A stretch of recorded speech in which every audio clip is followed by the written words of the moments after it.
Hi, this is John Morgan. I'm going to tell you a little bit about my world travels, some of the questions I came up with, the answers I found, and a way you can join me in doing something really incredible. Thank you for deciding to listen to my story. A few years ago, I was in Cambodia on a side trip from Thailand. I was only there a few days, but I can still remember it so clearly. I could feel that hot sun beating down on my skin. I can see all the people farming in the fields. And I can still remember this place I went called the Floating Village. It was just outside Siem Reap. A man there told me that people were so poor they couldn't afford land, so the government allowed them to float their small shacks on the lake. I can remember the faces of the kids there as they swam. They literally swam themselves to school. Did you know in the 70s there was a genocide in Cambodia? I hadn't learned about it. But evidently a group called the Khmer Rouge killed millions of Cambodians. When I was in Phnom Penh, I visited a high school there, whose balconies were wrapped in barbed wire, and whose hallways were lined with brick cells. In one of the classrooms, I held a shovel that had been used to bludgeon people to death, and I stood in their bloodstains. I remember leaving the school. There was a bunch of people standing outside begging for money, and there was a kid being pushed around in a wheelbarrow. His legs had been blown off by a landmine. I remember all the other kids who pulled up my clothes and my hands, asking for just $1, $1. Outside Phnom Penh, I visited a place called the Killing Fields, and there I actually held the skulls of the genocide victims. The Khmer Rouge had a mad idealism. They killed nearly every educated person. This means an entire generation of literate role models in Cambodia was completely erased, which means that today, the children of the survivors, they're born with parents that can't read. Even the kids who have teachers that can read, they usually have no books to learn with anyway. I left Cambodia completely appalled and at a loss for how to handle all these emotions I was having.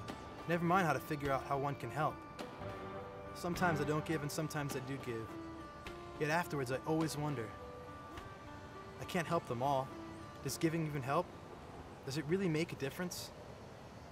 These are questions that haunted me a lot while traveling. It wasn't until some time later while traveling in India that I began to discover the answer. One blazingly hot summer day in India, I was riding in the back of a pickup truck. We were in the desert of Rajasthan. I was sitting on the wheel well. The truck was bouncing up and down. I had to hold on tight to keep from flying out. My tour guide was sitting on the truck bed beside me. After about an hour of riding through the heat, we came across a small, sparse village.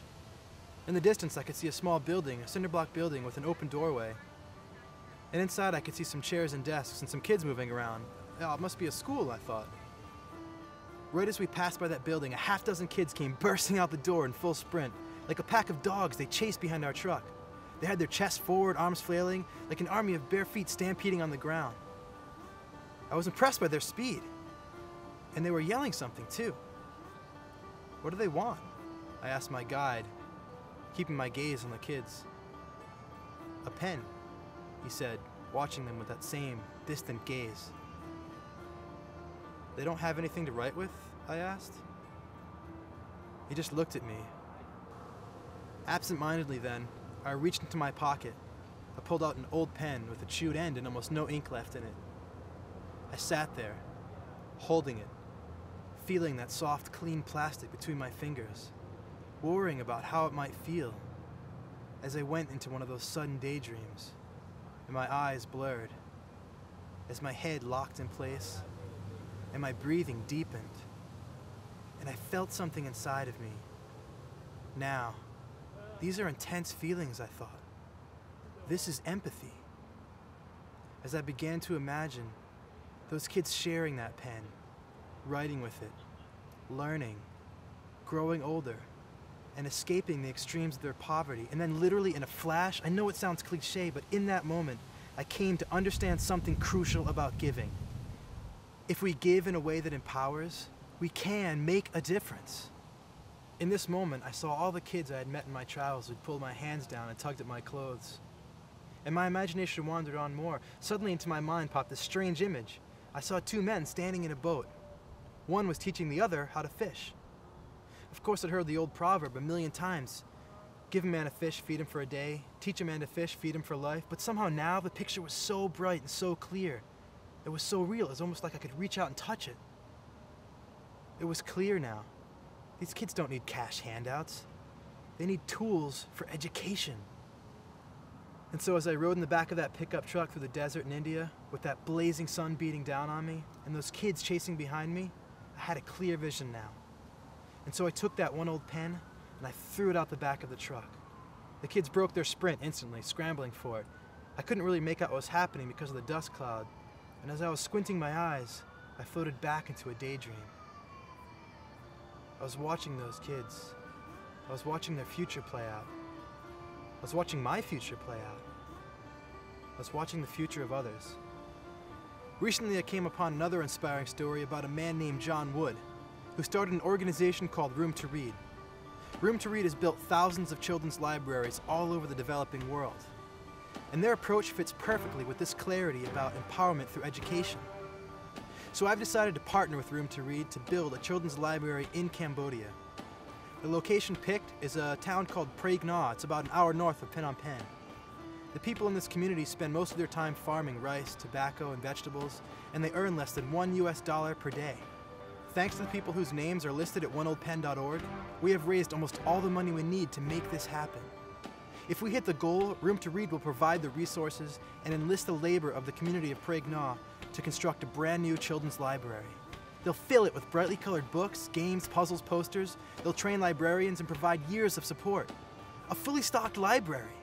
Don't you agree that providing books and a place to read them is hands down one of the best ways you can make an empowering difference?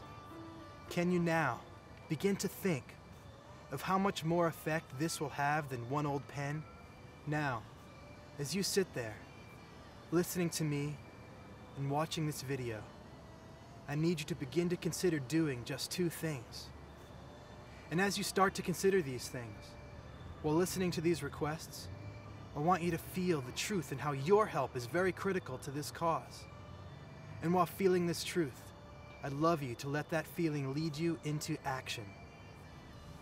First, donate. Please go to oneoldpen.org and give what you can afford right here, right now. And second, tell people. In your rightful pride as a donor and a part of this children's library, it is important that you tell your family and friends you did this, that you show them your name at oneoldpen.org. It is important that you are inspired and that you too inspire others.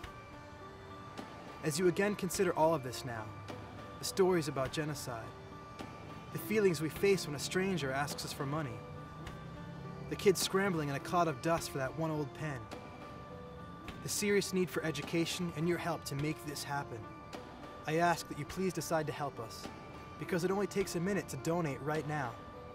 And after you donate, come back to oneoldpen.org and get started inspiring others. With much love, here's wishing you live and give well.